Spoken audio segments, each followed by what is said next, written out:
KCRC VD ഇതിലാര് മുഖ്യമന്ത്രിയാകും എന്ന തീരുമാനം വരാനിരിക്കുന്നു. പക്ഷേ ഇവർ മുഖ്യമന്ത്രി ആയിക്കഴിഞ്ഞാൽ എങ്ങനെയായിരിക്കും ഭരണം ഉണ്ടാകുക? ഉദാഹരണത്തിന് KC വേണുഗോപാലാണെങ്കിൽ മുഖ്യമന്ത്രിയെങ്കിൽ എങ്ങനെ, VD സതീശനാണെങ്കിൽ എങ്ങനെ, ഇനി രമേശ് ചെന്നിത്തലയാണ് മുഖ്യമന്ത്രിയാവുന്നതെങ്കിൽ എങ്ങനെ? നമുക്ക് ചർച്ച ചെയ്യാം. എൻ്റെ കൂടെ സുപ്രഭാതം സ്പെഷ്യൽ കറസ്പോണ്ടൻ്റായിട്ടുള്ള സലാം PK കല്ലായുണ്ട്.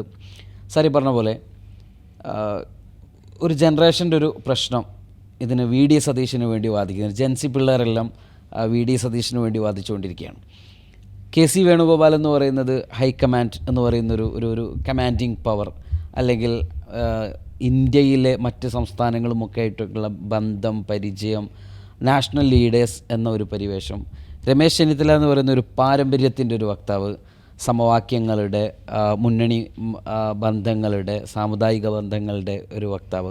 പക്ഷേ കേരളത്തിന് ഇപ്പോൾ ആവശ്യം, എനിക്ക് തോന്നുന്നു, ഒരു VD സതീശൻ വികാരം പല സ്ഥലങ്ങളിലും, അതിനെ പെയ്ഡ് എന്നൊക്കെ പറയുന്നുണ്ടെങ്കിൽ പോലും എന്താണ് ഈ 3 പേരും മുഖ്യമന്ത്രിയായാൽ ഉള്ളൊരു മാറ്റം എന്താണ്? 3 പേരും 3 തരം ശൈലിയുള്ള ആളുകളാണ് എന്ന് നമുക്ക് പറയാം. പ്രത്യേകിച്ച് VD സതീശൻ്റെ ശൈലി എന്ന് പറയുന്നത് ഇപ്പോൾ വേറിട്ട് നിൽക്കുന്നൊരു ശൈലിയാണ്. ഇപ്പം ജെൻസി എന്ന് പറയാൻ പറ്റുമെന്ന് സംശയമാണ് ആണ്. എന്നാലും താരതമ്യേന പുതുതലമുറക്ക് പാകമാകുന്ന ചില നടപടികളും പ്രഖ്യാപനങ്ങളും പരിപാടികളൊക്കെ ആയിട്ട് വന്നു. അതിലേറെ ഈ പ്രത്യേകിച്ചും കോൺഗ്രസ് രാഷ്ട്രീയത്തിൽ ഇടതുപക്ഷത്തിൽ നിന്ന് ഏറ്റവും കൂടുതൽ ആക്രമണം നേരിട്ടത് LDFുമായിട്ട്, പിണറായി വിജയനുമായിട്ടൊക്കെ നേരിട്ട് ഏറ്റുമുട്ടുന്നത്, അത്തരത്തിലുള്ളൊരു ഇമേജാണ് സതീശന് ഈ തവണ കുറേയെങ്കിലും അതൊരു യോഗ്യതയായിട്ടുണ്ട്, അതൊരു യോഗ്യതയായി മാറി. അതാണ് അതിൻ്റെ കറക്റ്റ്. അപ്പോൾ അത് സതീശൻ വളരെ ശ്രദ്ധിച്ചിട്ടുണ്ട്. ആ തെരഞ്ഞെടുപ്പിൻ്റെ ടെമ്പോലൊക്കെ ഞാനും പിണറായി വിജയനും തമ്മിലാണ്, ഞാനും LDFും തമ്മിലാണ് എന്ന ഒരു പോരാട്ടത്തിൻ്റെ ഒരു ഇതിൽ ഞാനാണ് എന്ന് സ്ഥാപിച്ചെടുക്കുന്നതിൽ സതീശൻ വിജയിച്ചിട്ടുണ്ട്. അതോടൊപ്പം തന്നെ ഇപ്പോൾ താരതമ്യേന ചെറുപ്പക്കാരനാണ് സതീശൻ. അതെ. അപ്പോൾ ആ ഒരു ഇമേജ് കുറച്ച് ബോധപൂർവം തന്നെ സതീശൻ ശ്രദ്ധിച്ചിട്ടുണ്ട്. മാത്രമല്ല ഈ യൂത്തിൻ്റെ ചില വൈബുകൾ, ഉദാഹരണത്തിന് ട്രക്കിങ്, അതെ, ചില പാൻറ് എടുത്തൊരു, അതെ, ജീൻസും ഷർട്ടും കാലത്ത് ഏറ്റവും ബ്ലൂ ഷർട്ടിലൊക്കെ വന്നിട്ടുണ്ട്. അപ്പോൾ ജീൻസ് എടുത്ത് ഇപ്പോൾ അവസാനം വനവാസത്തിന് പോകുന്നു എന്ന് പറയുന്നത്, ട്രക്കിങ്ങിന് പോയി, ആ ഒരു നല്ല, ശരിക്കും പറഞ്ഞാൽ അതൊരു കൃത്യമായൊരു മൂവാണ്. യൂത്തിന് ഞങ്ങളുടെ ഒരാൾ എന്നൊക്കെ തോന്നിപ്പിക്കുന്ന രീതിയിലേക്ക് ഞങ്ങളുടെ പ്രതിനിധി, ആ ഒരു ഐക്കൺ. പിന്നെ മൊത്തത്തിൽ രാഷ്ട്രീയേതരമായ, ഇപ്പോൾ പൊതുവേ ഈ തെരഞ്ഞെടുപ്പിൻ്റെ ഒരു റിസൾട്ടിനെ വിലയിരുത്തുന്നത് UDFൻ്റെ ഒരു വിജയം എന്നുള്ളതിനപ്പുറത്ത് LDFൻ്റെ ഒരു പരാജയം, പിണറായിയുടെ ഒരു പരാജയം എന്നാണ്. അപ്പോൾ CPMൻ്റെ കടുത്ത പാർട്ടിക്കാരല്ലാത്ത, അല്ലെങ്കിൽ പാർട്ടി വിമർശകരായി മാറിയ ഒരുപാട് ആളുകൾ വോട്ട് ചെയ്തു, UDFന് അനുകൂലമായി വോട്ട് ചെയ്തു. ആ വോട്ട് അങ്ങനെയാണ് ഇതിന് കാണുന്നത്. അതായത് UDFുകാർ വോട്ട് ചെയ്തു, LDFിൽ നിന്ന് പിണറായി വിരുദ്ധർ വോട്ട് ചെയ്തു.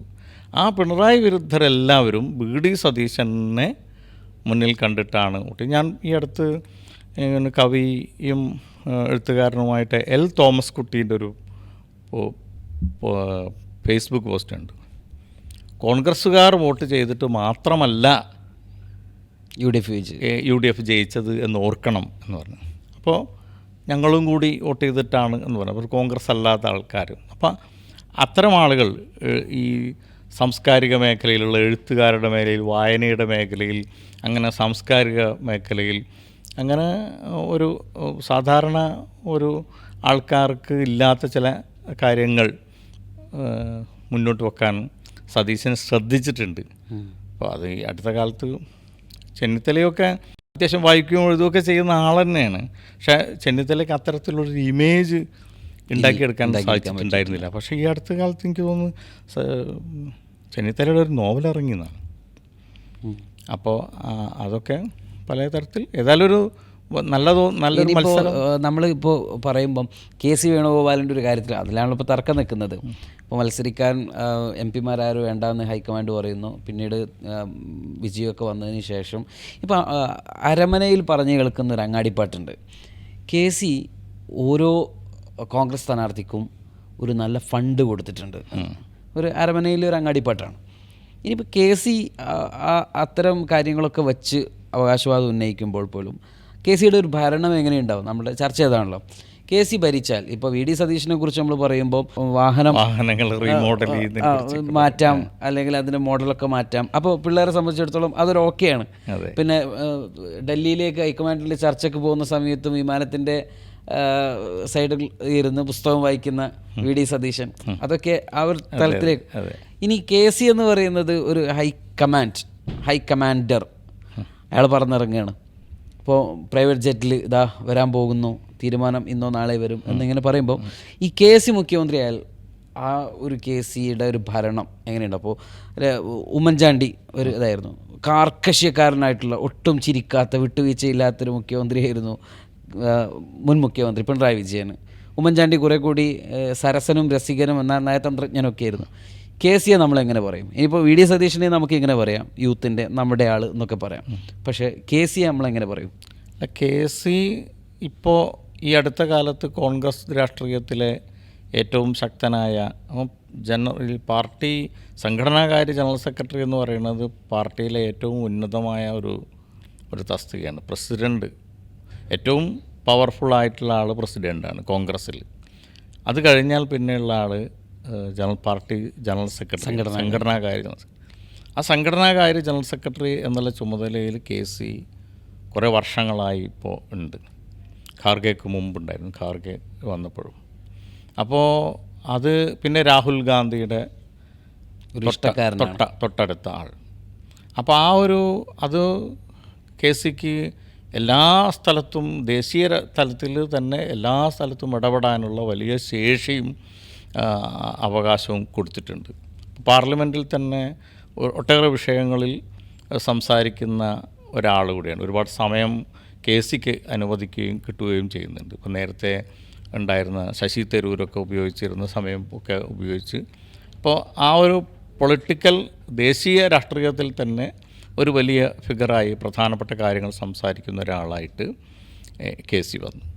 ഒപ്പം തന്നെ വിവിധ സംസ്ഥാനങ്ങളിൽ, ഇപ്പം കർണാടകയിലൊക്കെ ആണെങ്കിൽ കർണാടകയിലൊക്കെ ഒരു ഒറ്റ വിളികൊണ്ട് കാര്യങ്ങൾ നടത്താൻ കഴിവുള്ള ഒരു ആളായിട്ട് KC മാറി. അങ്ങനെ ഉണ്ടാകുമ്പോൾ ഒരു വലിയ ശക്തനായൊരു കോൺഗ്രസിൻ്റെ വലിപ്പം വെച്ച്, കോൺഗ്രസിൻ്റെ ശക്തിയും വെച്ച് അവിടെ ഏറ്റവും ശക്തനായ ഒരാളാണ്. അപ്പോൾ അദ്ദേഹം ഒരു മുഖ്യമന്ത്രിയായി വരുന്നത്, അദ്ദേഹത്തെ പോലെ ഒരാൾ മുഖ്യമന്ത്രിയായി വരുന്നത് കേരളത്തിന് തീർച്ചയായിട്ടും വലിയ ഒരുപാട് കാര്യങ്ങൾ ചെയ്യാൻ സാധിക്കുന്ന ഒരു ആൾ തന്നെയായിരിക്കും KC. ഇപ്പോൾ കുറേ കാലമായിട്ട് MP ഒക്കെ ആയ ഒരു വ്യക്തിയാണല്ലോ. സ്വാഭാവികമായിട്ട് അദ്ദേഹത്തിന് നമുക്കിപ്പോൾ ആവശ്യം ഇവരാരും മുഖ്യമന്ത്രി ആവട്ടെ, നമുക്ക് കേരളത്തിന് ഉതകുന്ന പദ്ധതികൾ, പ്രോഗ്രാമുകൾ വരണം. KC അങ്ങനെയൊക്കെ കൊണ്ടുവരാൻ കഴിവുള്ള ഒരാളാണോ? തീർച്ചയായിട്ടും. ഇപ്പോൾ KC ഇപ്പോൾ കോൺഗ്രസിൻ്റെ ഒരു സംഘടനാ ജനറൽ സെക്രട്ടറി സ്ഥാനത്ത് ഇത്രയും കാലം തുടരുന്നു എന്ന് പറയുമ്പോൾ അതിന് രാഹുൽ ഗാന്ധിയുടെ ഒരു തൊട്ടടുത്ത ആളായി നിന്നതുകൊണ്ട് മാത്രം ആകാൻ പറ്റും എന്ന് വിചാരിക്കുന്നത് ശരിയാവില്ല. രാഹുൽ ഗാന്ധി തന്നെ ഒട്ടേറെ എന്താ പറയുക, എൻ്റെ സത്യാന്വേഷണ പരീക്ഷണങ്ങൾ എന്ന് മഹാത്മാഗാന്ധി തൻ്റെ ജീവിതത്തെപ്പറ്റി പറഞ്ഞതുപോലെ രാഹുൽ ഗാന്ധി തന്നെ തൻ്റെ രാഷ്ട്രീയത്തെ പലതരത്തിൽ പരീക്ഷണ വിശേഷങ്ങൾ കൂടി കൊണ്ടുപോകുന്ന ഒരാളാണ്. അപ്പോൾ രാഹുൽ ഗാന്ധിയോടൊപ്പം ഇക്കാര്യത്തിൽ അടിയുറച്ച് നിന്ന് അത് രാഹുൽ ഗാന്ധിക്ക് കൂടി പറ്റുന്ന രീതിയിൽ കാര്യങ്ങൾ മുന്നോട്ട് നീക്കാൻ സാധിച്ച ഒരാളെന്നുള്ള നിലയിൽ കേരളത്തിലെ രാഷ്ട്രീയ രംഗത്ത് കഴിവുള്ള പലതരത്തിലും വികസന പ്രവർത്തനങ്ങളിലായാലും അതിൻ്റെ രാഷ്ട്രീയ പരിപ്രേക്ഷ്യം നിർണ്ണയിക്കുന്നതിലായാലും സാമൂഹ്യ കാര്യങ്ങൾ കൈകാര്യം ചെയ്യുന്നതിലായാലും KC ഒരു മുതൽക്കൂട്ടാണ് എന്നുള്ള കാര്യത്തിൽ എനിക്ക് സംശയം തോന്നുന്നു. അദ്ദേഹത്തിൻ്റെ ആ ഒരു അനുഭവം പരിചയമൊക്കെ ഭരണതലത്തിലേക്ക് കൂടി വരുമ്പോൾ തീർച്ചയായും മാറ്റങ്ങളൊക്കെ ഉണ്ടാവും. തീർച്ചയായിട്ടും. അതുപോലെ തന്നെ നമുക്ക് രമേശ് ചെന്നിത്തല, അദ്ദേഹം ഒരു പാരമ്പര്യത്തിൻ്റെ ഒരു വക്താവാണ്. അതിൽ നിന്ന് നേരത്തെ പറഞ്ഞ പോലെ തന്നെ സമവാക്യങ്ങൾ, മുന്നണി സമവാക്യങ്ങൾ, എല്ലാ ശത്രുക്കളെപ്പോലും അല്ലെങ്കിൽ ശത്രുക്കൾ പോലും ബഹുമാനിക്കുന്ന ആ ഒരു തരത്തിലേക്ക് അദ്ദേഹം വരികയാണെങ്കിൽ അദ്ദേഹത്തിന് പ്രമാദമായിട്ടുള്ള പഴയ വീഡിയോ കോളും ട്രോളും ഒക്കെ നമ്മൾ മറന്നിട്ടില്ല.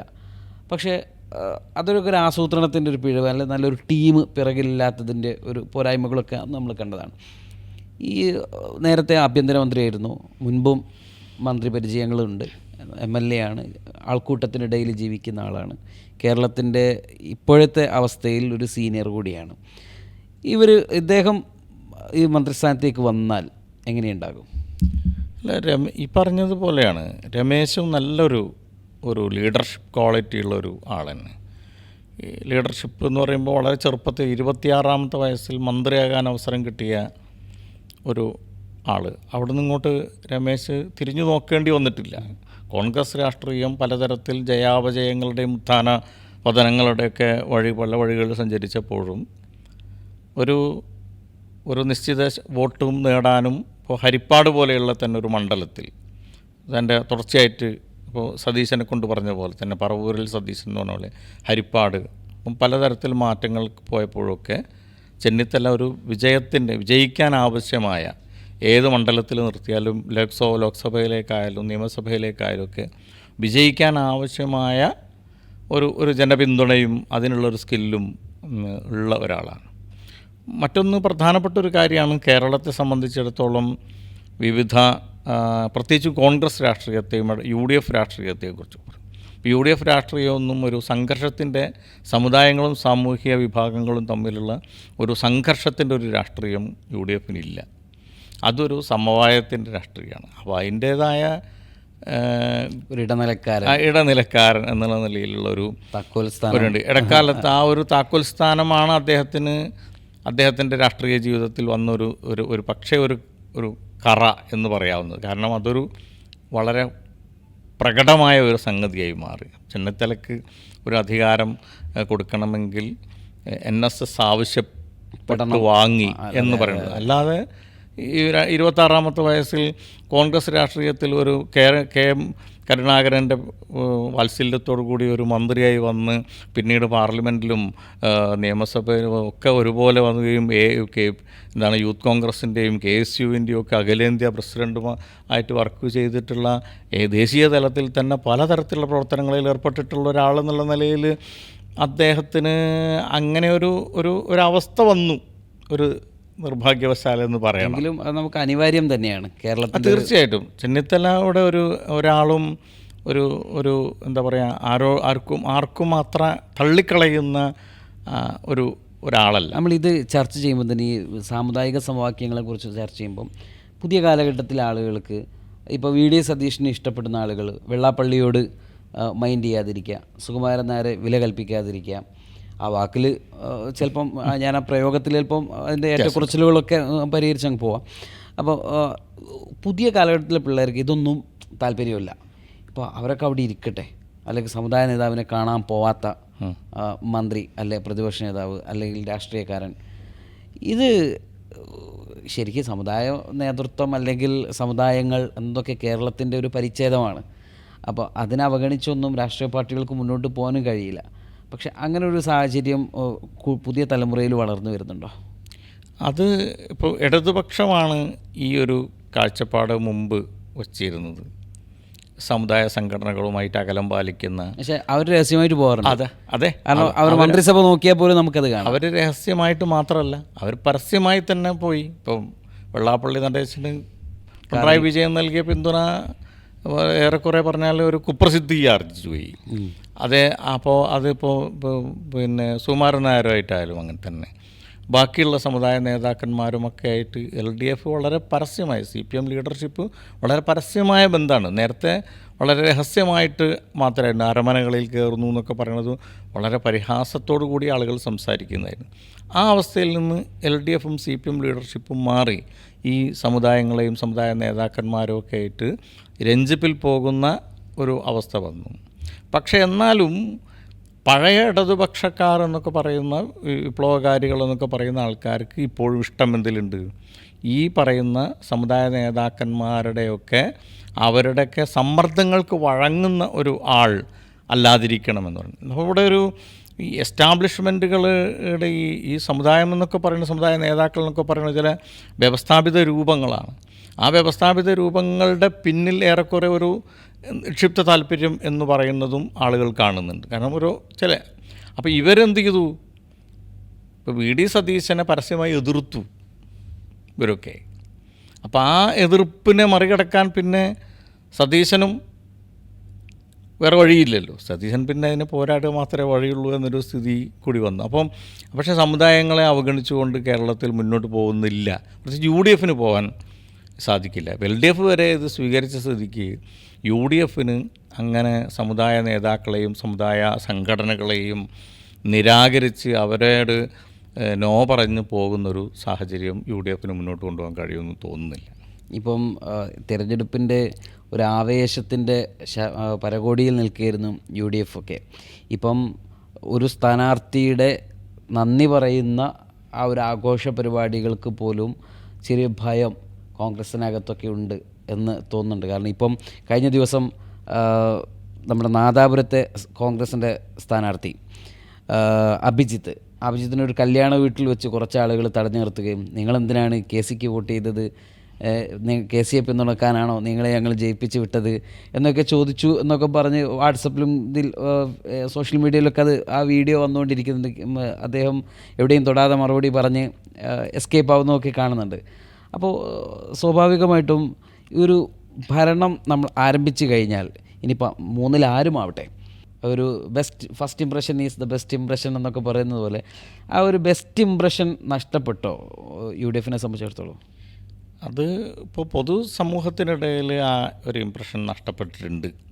പൊതുവേ നമ്മൾ സാമൂഹ്യ മാധ്യമങ്ങളിലൊക്കെ ആളുകളുടെ അഭിപ്രായ പഠനങ്ങൾ, പൊതുവെയുള്ള ഇടപെടലുകൾ നോക്കിയാൽ നമുക്ക് കാണാം UDF വോട്ട് ചെയ്ത ആൾക്കാർക്ക് തന്നെ അല്ലെങ്കിൽ UDF എന്തെങ്കിലും മാറ്റങ്ങൾ പ്രതീക്ഷിച്ച ആൾക്കാർക്കൊക്കെ തന്നെ ഒരു ഇച്ഛാഭംഗം ഉണ്ടാക്കുന്ന രീതിയിലേക്ക് കാര്യങ്ങൾ ഇതുവരെ പോയിട്ടുണ്ട്. പക്ഷേ എൻ്റെ വ്യക്തിപരമായ ഒരു അഭിപ്രായത്തിൽ അങ്ങനെ പെട്ടെന്നൊരു ഇച്ഛാഭംഗത്തിലേക്ക് പോകേണ്ട ഒരു കാര്യമില്ല. ഇപ്പം നമ്മൾ കാണുന്നത് 2016 3 പേരെ മുൻനിർത്തിയാണ് LDF തെരഞ്ഞെടുപ്പിനെ നേരിട്ടത്. കോടിയേരി ബാലകൃഷ്ണൻ, BS അച്യുതാനന്ദൻ, പിണറായി വിജയൻ. ഈ 3 ആളുകളുടെ പടം വെച്ചിട്ട് ഇപ്പോൾ ഇത്തവണ ഒരാൾ മാത്രമേ ഉള്ളൂ.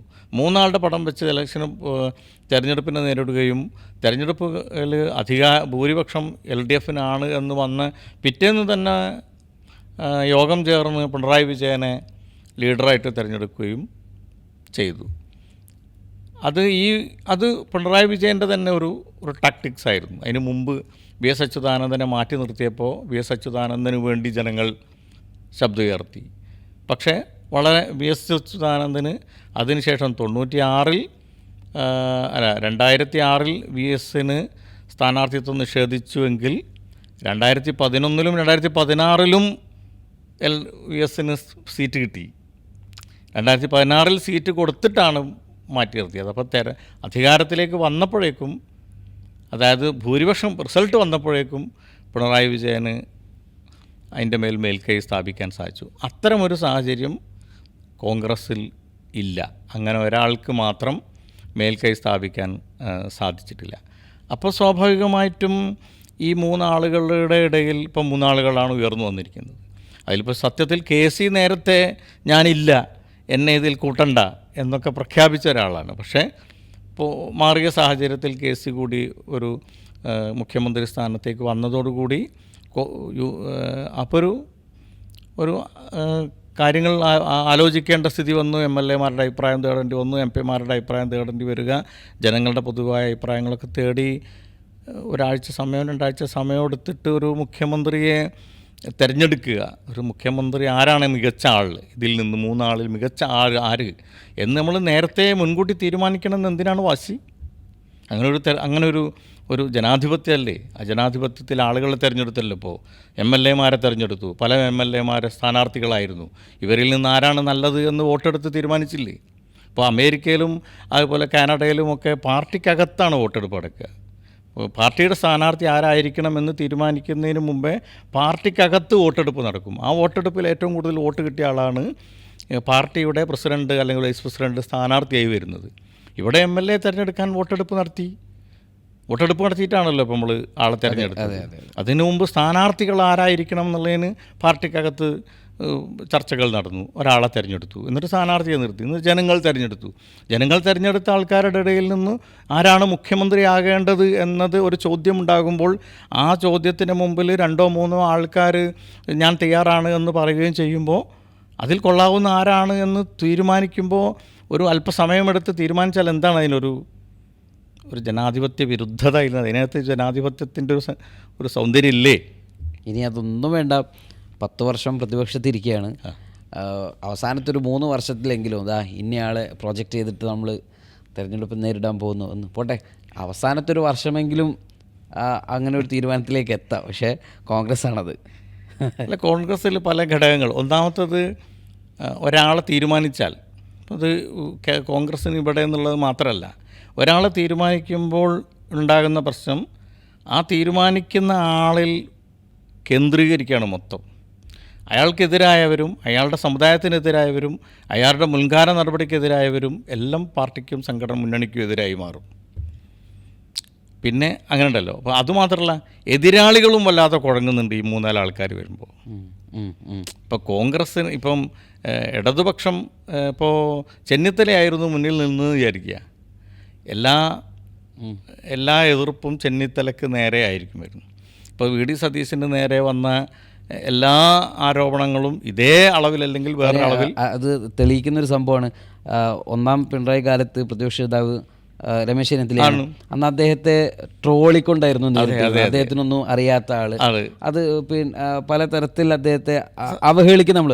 എന്നാൽ ഈ സ്ഥാനം ഒഴിഞ്ഞ ഉടനെ തന്നെ പ്രതിപക്ഷ നേതാവ് VD സതീശനാകുമ്പോൾ സ്വാഭാവികമായിട്ടും രമേശ് ചെന്നിത്തല വാഴ്ത്തപ്പെട്ടവനാവുന്നുണ്ട്. അന്ന് കുറ്റം പറഞ്ഞ ആളുകളെ കൊണ്ട് തന്നെയാണ് വാഴ്ത്തപ്പാട്ടും പാടിക്കുന്നത്. സതീശനെ വലിയ രീതിയിൽ ആക്രമിച്ചു. തെരഞ്ഞെടുപ്പ് കഴിഞ്ഞിട്ട് പോലും സതീശന് നേരെയുള്ള വിമർശനം അവസാനിപ്പിച്ചിട്ടില്ലല്ലോ. അപ്പോൾ ഒരു പൊളിറ്റിക്കൽ ടാക്ടിക്സ് ഉണ്ട്. എന്താണത്? പല സ്ഥാനാർത്ഥികൾ, പല ലീഡേഴ്സ് ഉണ്ടാകുമ്പോൾ ആരെയാണ് മുഖ്യമായി നേരിടേണ്ടത് എന്നതിനെക്കുറിച്ച് അപ്പോൾ ആശയക്കുഴപ്പമുണ്ടാവും. ഇപ്പം രമേശ് ചെന്നിത്തല മുഖ്യമന്ത്രി ആകാൻ സാധ്യതയുണ്ട് എന്നതുകൊണ്ട് UDFനെ പിന്തുണച്ച ആൾക്കാരുണ്ട്. സതീശൻ്റെ മികവും സതീശൻ്റെ ഈ പറയുന്ന പിന്നെ വാഗ്ധോരണിയും ഈ പലതരത്തിലുള്ള കാര്യങ്ങൾ കണ്ട് പുതുയുഗ യാത്രയെ മുന്നിൽ കണ്ട് UDFനെ പിന്തുണച്ച ആൾക്കാരുണ്ട്. ഇനി KCയെ മുന്നിൽ കണ്ടും UDFനെ പിന്തുണച്ച ആൾക്കാരുണ്ട്. അപ്പോൾ പലതരത്തിൽ ആളുകൾ മറ്റേത് അപ്പുറത്ത് സംഭവിച്ചത് ഒരു അപകടം അല്ല. ഇപ്പോൾ എല്ലാവരും പറയുന്നത് പിണറായി വിജയൻ്റെ ഒരൊറ്റ ദോഷമാണ് തോൽക്കാൻ കാരണം എന്ന് പറയാൻ തുടങ്ങിയല്ലോ. അത് പിണറായി വിജയൻ മാത്രം മുന്നിൽ നിന്നതുകൊണ്ടുള്ള ഒരു അപകടമാണല്ലേ. പിണറായി വിജയൻ അല്ലാത്തയും ഓപ്ഷനുണ്ട്. ഇപ്പോൾ ശൈലജ ഒരു ഓപ്ഷനാണ്. ശൈലജയ്ക്ക് കുറച്ചുകൂടി മെച്ചപ്പെട്ട ഒരു സീറ്റ് കൊടുത്തിരുന്നു. ഒരു ഭേദപ്പെട്ടൊരു സീറ്റിൽ ജയിക്കാൻ ഷുവറായ ഒരു വിജയസാധ്യതയുള്ളൊരു സീറ്റ് ശൈലജ കൊടുത്തിരുന്നു. അതല്ലെങ്കിൽ തോമസ് ഐസക്കിനെ പോലെ ഒരാൾ ഇനി മുഖ്യമന്ത്രി സ്ഥാനത്തേക്ക് വരാൻ സാധ്യതയുള്ള ഒരാളാണ് എന്ന നിലയിൽ അവതരിപ്പിക്കപ്പെട്ടിരുന്നുവെങ്കിൽ ഈ റിസൾട്ടിനേക്കാൾ മെച്ചപ്പെട്ട റിസൾട്ട് ഒരു പക്ഷേ LDFന് ഉണ്ടാകുമായിരുന്നു. കാരണം പല തലങ്ങളിൽ ആൾക്കാർ. പക്ഷേ അത് എന്ത് ചെയ്തു? പിന്നെ ശൈലജയെ തോൽക്കാൻ സാധ്യതയുള്ളൊരു സീറ്റിലേക്ക് മാറ്റി. അപ്പോൾ വേറെ സാധ്യതകളൊന്നുമില്ല, ഒരേ ഒരു സാധ്യതയുള്ളൂ എന്നത് LDFൻ്റെ സാധ്യതയെ കുറച്ചിട്ടുണ്ട്. KC വേണുഗോപാൽ, VD സതീശൻ, രമേശ് ചെന്നിത്തല, ഈ 3-ൽ ആരെ മുഖ്യമന്ത്രിയാക്കി ഹൈക്കമാൻഡ് തീരുമാനമെടുത്താലും കേരളത്തെ സംബന്ധിച്ചിടത്തോളം കേരളത്തിനാവശ്യം മികച്ച ഒരു ഭരണവും ഭരണകൂടവും വ്യവസ്ഥിതിയും ഉണ്ടാവുക എന്നത് തന്നെയാണ്. ആ തരത്തിൽ 3 പേരും കഴിവുള്ള ആളുകളും തന്നെയാണ്. പക്ഷേ അതിൽ ആര് എന്നത് തീരുമാനിച്ച് കിട്ടുക എന്നതാണ് മലയാളികളായ നമ്മളെല്ലാവരും ഇപ്പോൾ ആഗ്രഹിക്കുന്നത്. ഹൈക്കമാൻഡ് അതിന് ഏറ്റവും ഉചിതമായ സമയത്ത് തന്നെ തീരുമാനം എടുക്കും എന്ന് തന്നെയാണ് നമ്മുടെ പ്രതീക്ഷ. വളരെയധികം നന്ദി.